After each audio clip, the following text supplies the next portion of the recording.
Hey everyone, welcome to another episode of the Wake Up Call. I'm Dr. Jeff LaCure. I'm in private practice in Holliston, author of several books, and today, meeting with you on a Tuesday, just felt like we needed to come in.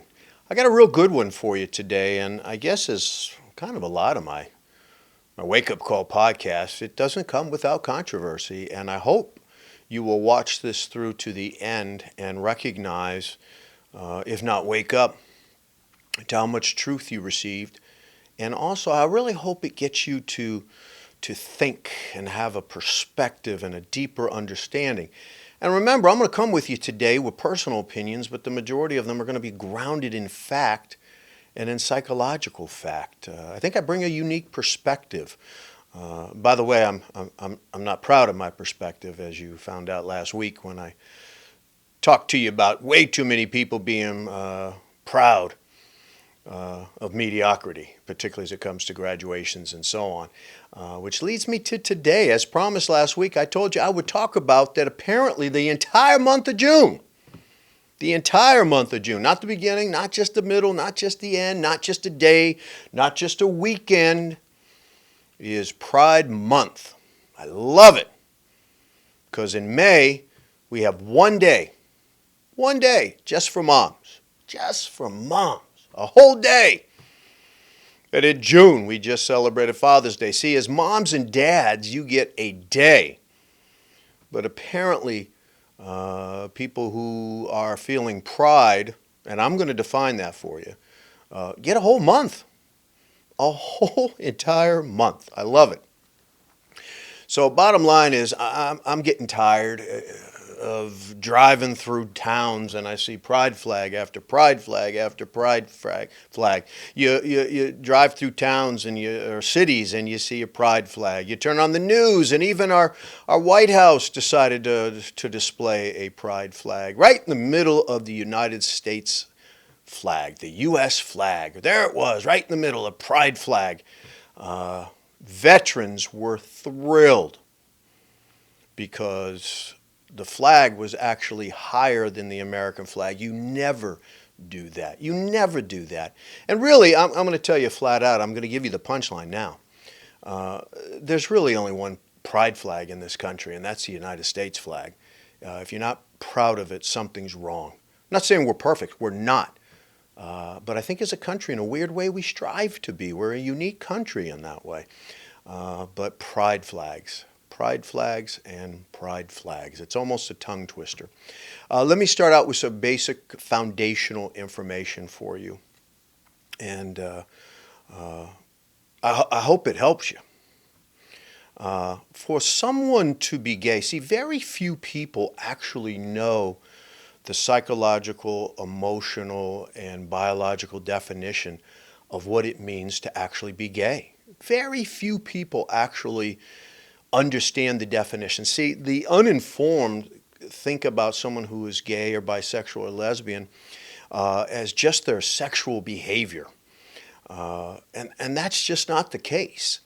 As with anyone, gay, lesbian, bisexual, or straight, it's who you're emotionally attracted to, not just who you're physically attracted to. It's who you're emotionally attracted to. And I'm going to talk about a little bit later the real distinction between our sexuality and our sexual behavior because they don't always align. I think you'll find that fascinating. But let me repeat it. For someone who is either gay or lesbian or even bisexual or straight for that matter, what makes up who they are as far as their sexual identity is who they are emotionally and physically attracted to. It's who they are able to find love and connection and grace and commitment with. It's so beautiful. So beautiful. I'm not exactly sure why we have to be proud of our sexuality, regardless of what it is. And I mean that sincerely. I don't understand the identity politics that we have to be proud of who we love, who we're emotionally attracted to. I'm slated to get married in 2 years. Please stop laughing. They say the third time's the charm. I'm slated to get married in a couple of years, and I'm going to turn to all four people who are in attendance and say, hope you're proud of us. We found love. I don't know. I get a real hard time with that because there's an agenda behind the pride. We'll talk about it. Here's some more biology 101, psychology 101. Your sexuality, you're born with. And here's the great news. It never changes. Ever. You don't wake up one day and go, hey, I'm straight, and then wake up a year later and go, hey, I'm gay, hey, I'm bisexual, or hey, I'm a lesbian. Remember, I did my podcast on the myth of transgenderism. It doesn't change. I want you to understand that deeply. Our sexuality is a critical essence. It's in our DNA. It is who we are. We're not taught our sexuality, although I think there are people out there now trying to do that. We're born with it. We know right away, as little kids, where our emotional connections are. When we first start to have a physical connection, we know right away. No one has to teach us that. We know it's guys, it's girls, or it's both. It's not taught. It's who we're born. However, our sexual behavior can go like this. There's no question. I mean, it's an extreme example, but I'll throw it out. The amount of dudes in prison, long-term prison, who are going to be there for a long time, I'm telling you right now, they were born straight. They identify as straight. They've always seen themselves as straight. They're having sex with other dudes. Do not tell me because they're having sex with other dudes, they're gay. Now, I am certain there are some gay men in prison having sex. I am certain there are some bisexual men in prison who are having sex. However, I am certain there are men who are straight who are having sex with other men in prison. And I'll talk later about some other areas in which this is happening. And it shows you how powerful our sexual energy and our need to be sexual and our sexual behavior really is. It is like breathing air, folks.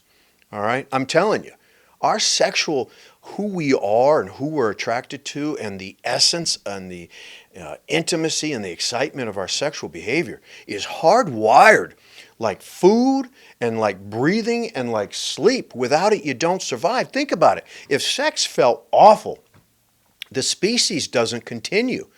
Boy, whatever your higher power beliefs are, thank goodness that sex feels amazing. Because if it didn't, you and I wouldn't be here today. I'm so thrilled about this topic. I really am. I got notes again. Here's another thing that researchers have been wasting our tax money on for years. God, this one really drives me nuts. Do you realize millions of dollars each year is being wasted by research institutions and institutions of higher ed, whatever the hell that means, because I think half of them are high, trying to determine, is there a gay gene? Wait, let me repeat that. Wasting millions of dollars trying to determine if there is a gay gene. Let me tell you, if there ever is one discovered, my reaction to that. Who cares? Who cares? Why do we care, any of us, who somebody loves? Who somebody cares about? Who loves them? The only thing I want you to care about, and I mean it sincerely, is that we all find somebody who loves us unconditionally, with grace and determination and class, and maybe most importantly, forgiveness. Wow. Seriously, we're going to try to figure out if there's a gay gene, and you know what's going to happen if it's ever determined that there's a gay gene. I don't think it'll happen a lot, but it will happen. There will be people who do genetic testing when they find out they're pregnant, and there will be families that decide, I'm going to terminate the pregnancy because my future son or daughter might be gay. You know it's going to happen. Man, that's just crazy to me. It's just crazy to me. And I'm all about American freedom and choice. I don't want anybody touching my freedoms and my choices. I'm not going to touch yours. But why are we wasting so much money trying to determine if there is a gay gene. How does that advance the conversation? It's absolutely crazy. It's absolutely crazy. We hear a lot, and I know some of you are already thinking, oh, Dr. Jeff started out his podcast talking about take down the flags. And I do mean that, by the way. If you want to have a flag in your yard, your window, you want a bumper sticker, you want a t-shirt, I don't care what it is. Any flag, have any movement, have any political thing, have any social justice thing. It should not be hung up in our town halls or on our main street, anywhere, ever, or on the White House, any flag, the United States flag. That's the one. See, that's the one that brings us together. Other flags only serve to divide us. I'll talk to you more about that. See, a lot of you are going to think, oh, so he's anti-pride flags. Well, I'm not anti-pride flags at all. I'm anti-displaying them in town halls, cities, streets. You get it. If someone wants to do it in their yard, please do. As a matter of fact, I encourage you. You want to wear a t-shirt? Wear the t-shirt. If you want to have a bumper sticker, do it. I mean it. I love it. I'll honk. I'll give you a thumbs up just because you got the bumper sticker. What can I tell you? But a lot of you are going to be going, oh, he must be homophobic. That's what ignorant people would say. That's what uneducated people would say. That's what people that believe in shutting down an opinion. Although I'm not even stating an opinion, I'm giving you fact today. See, the true definition of homophobia, see, the uneducated, the uninformed, which I hope none of you are, but after this podcast, join us. Welcome aboard to the informed and the educated. It feels so good. It's so empowering. You can actually argue with a point. You can actually argue with facts. Remember, feelings, not facts. Facts are facts. The real definition of homophobia isn't you're afraid of someone who's gay. Can you even imagine that for a second? Whoa, John's gay. Get away from me, John. Get away from me. You're gay. You might spread your gayness. How crazy is that? Seriously, right? I don't know if there's anybody in this country. Maybe there's one dude named, Sal, hiding out in a bunker somewhere who's afraid of gay people or who's afraid of a lesbian person or who's afraid of someone who's bisexual. No, that's not what homophobia is at all. It's not being afraid of someone who is gay. The true definition of homophobia is being afraid that you might be gay. Let me repeat that. The real definition, the psychological definition of homophobia is a fear that you might be gay. Let that marinate for a little while. That you might be gay. See, I'm going to come back to that one. See, that's the real definition of homophobia is, holy shit, I'm afraid I might be gay. And let's look at that deeply psychological for a second. Why? I understand. Don't get me wrong. I wasn't born under a rock.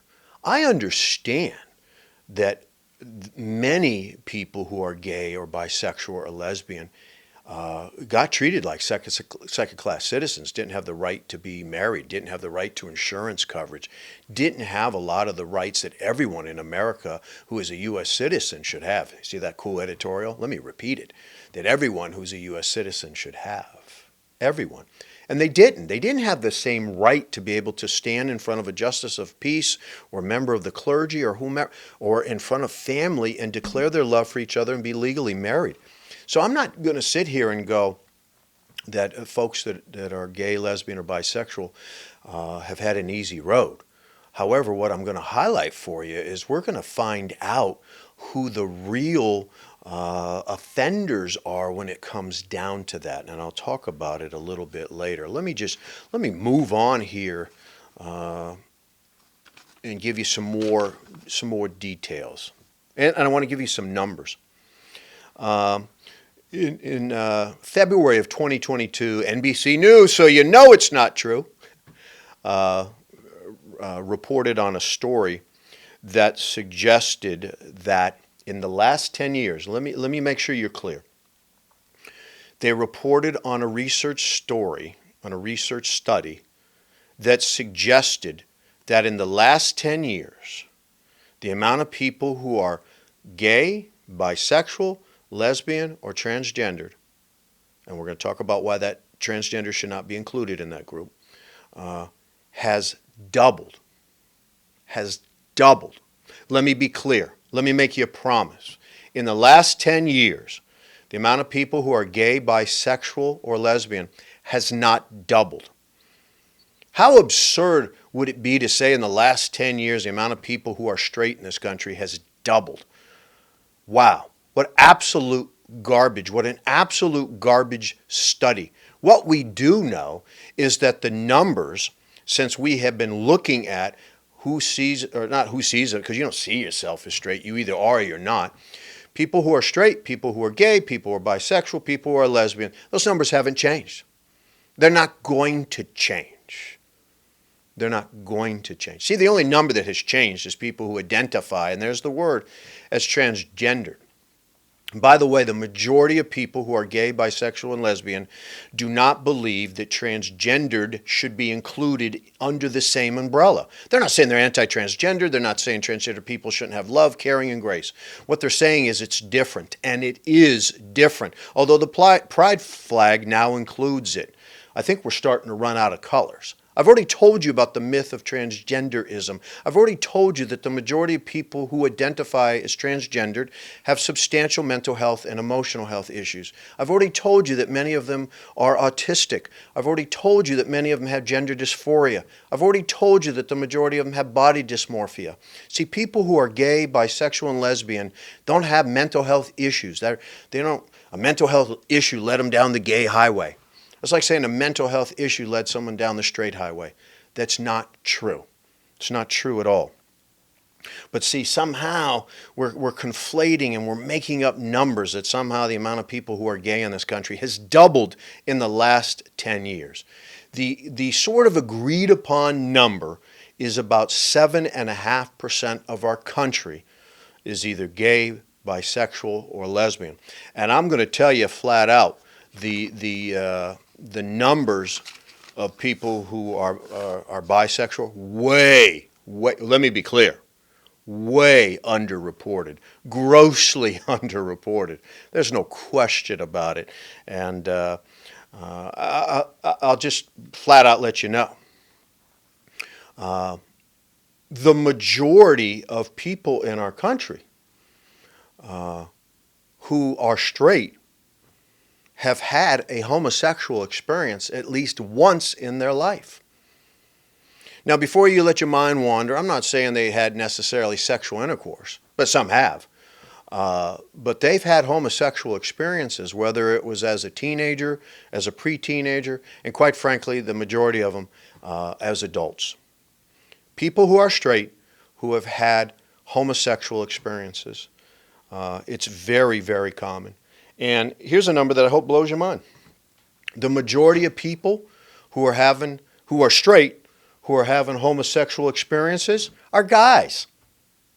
Go to any rest area across this country. You don't see women running in and out of the woods, running in and out of the changing rooms because they're looking to meet up with somebody.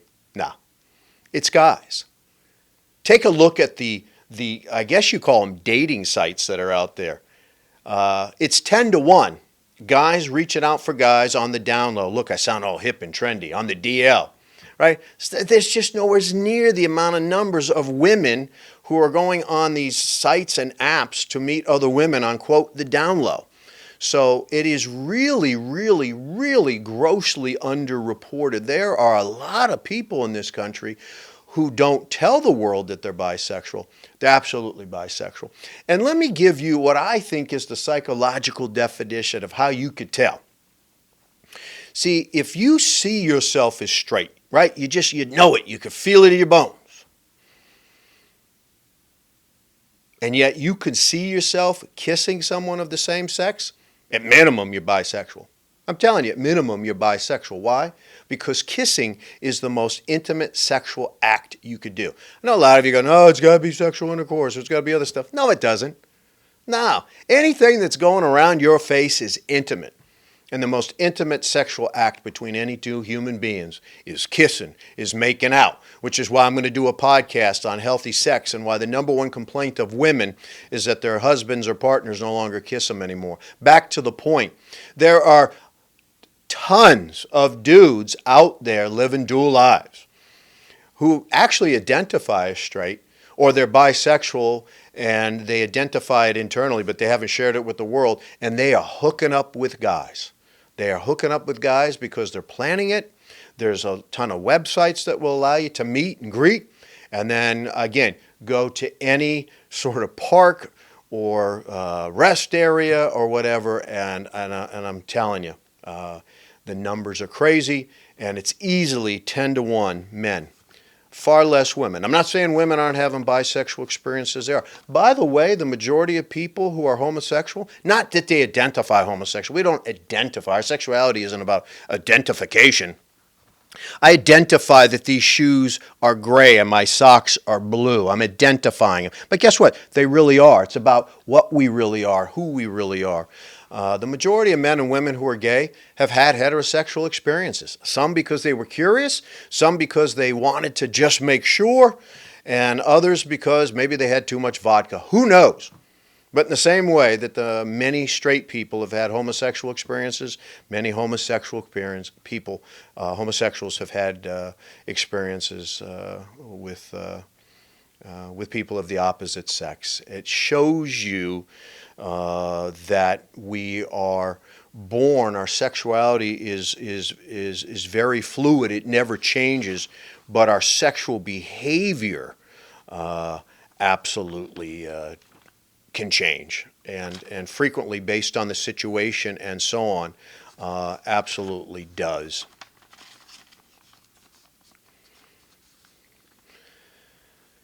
One of the things that I wanted to include is there's always this talk about violence, right?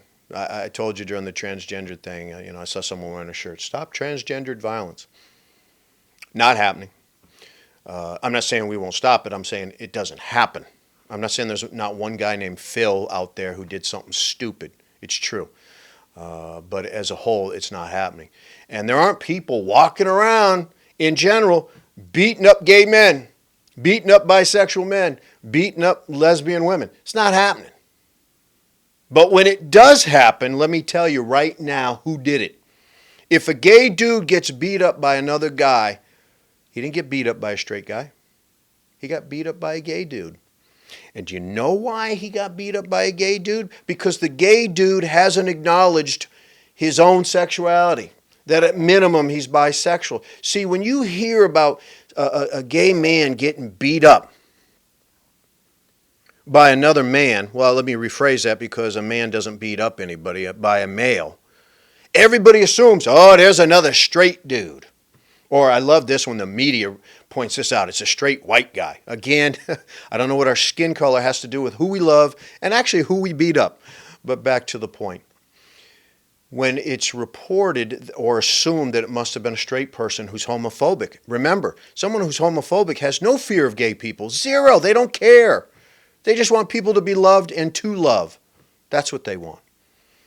But they assume, oh, it must be a straight person. I'm telling you, don't assume. Well, if you want to assume, understand it's someone who is either gay or bisexual who is trying to fool the world. See, I'm going to beat you up because I really hate that part of myself. And the reality is the person who got beat up, the person who did it, is attracted to you. They're attracted to you. And they don't feel like either in their own mind, their own heart, or even socially that it will be accepted. You know, it's interesting. I just heard on the news the other day, and I believe it was in one of the Dakotas, either South or North Dakota, and I believe it was in the late 90s, because our media loves to bring up something from 30 years ago and pretend like it just happened. But there was a little boy, and I should have given you his name. His name deserves to be remembered. Why? Because his life is important too. He came out. He shared with people that he was gay. And a group of boys, when he was walking home from school, hogtied him to a fence and beat him to his death. Now, see, that's what the news reports even today. And they make it sound like a group of straight thugs beat this guy up. Look deep into the story. The people who killed this little boy, we now know, have had numerous homosexual experiences. Why? Because they've shared it. They didn't beat this kid because they hated him. They killed this kid because they hated themselves. That he represented a part of themselves that they didn't love and respect. And to be quite honest with you, they were probably attracted to him. And they wanted the world to somehow think, there's no way I'm gay. There's no way I'm gay. Isn't that crazy? But I want you to understand it. The majority of violence that happens to our lesbian sisters and our gay brothers and our bisexual brothers and sisters are perpetrated by other people who hate who they are and they hate their sexuality. And I will tell you flat out, they are not straight. Let me give you a couple of more as I wind it down here today. Why? I have this question here. I had to write it down. Why does anyone have pride for who we love? We should feel good about it. Again, I want all of my viewers, all two of you, I want all of my viewers to have somebody who loves them unconditionally. I want you to be able to love to your fullest. But I don't care who you love. I don't care. Stop putting up flags that try to make me think, right? Or try to convince me that who we love is important. Zero pride in it. Zero pride. You should have zero pride that you're gay. You'd have zero pride that you're bisexual. You should have zero pride that you're lesbian. You should have zero pride that you're straight. Two things I want you to have pride in. You're kind and you love your country. You're kind and you love your country. And maybe one other thing, but I don't even know if you should be proud of it. I hope you're tolerant. See, the flags the town halls are flying, a whole month of Pride Month, are actually divisive. See, many people who are gay don't look at the flag with pride at all. Because just like me, they go, there's no pride in our sexuality. It's not something to be proud of. Being kind and caring and loving and tolerant, hey, be pride. Maybe we need to have kindness flags. See, it starts with Pride Month. It starts with a pride flag. What's next? What's next? What other flag is going to be hung from a town building or the White House? And by the way, who voted for it? I live in my town. I see the pride flags all over Main Street. I didn't vote. I actually called the town administrator. I said, what's the deal? And the town administrator was real cool, gave me the minute notes to let me know. It wasn't voted on by the members of the community. It was voted on by the selectmen. Interesting. Think about that. Think about that. I'll close it with this. I want you to have self-dignity, self-respect. But my God, please let's not have a respect flag or a dignity flag. Like I said, maybe we have a kindness and a tolerance flag. I hope today has been really helpful for you to understand some of the dynamics that's involved in some of the things that get displayed. See, if you look right over there, there's the United States of America. There's the flag. There's the flag right there. See, that's a flag of pride. That's a flag of dignity and respect. That's something that we can all come together on. To have a flag that indicates only our gay and bisexual and lesbian brothers and sisters is not something that brings us together. It actually serves to be divisive. And so what's my solution? No more flags. No more flags. I don't want any more special days. None of them. Let's keep Christmas. Let's keep Thanksgiving. Let's keep Mother's Day and Father's Day. I'm sure I'm leaving out a couple. But we got to stop with the identity politic flags. We got to stop with the identity politic days. We got to stop doing it. And we have to celebrate things that bring us together, things that make us American, things that make us have a greater purpose in life. And for me, it is about kindness and tolerance.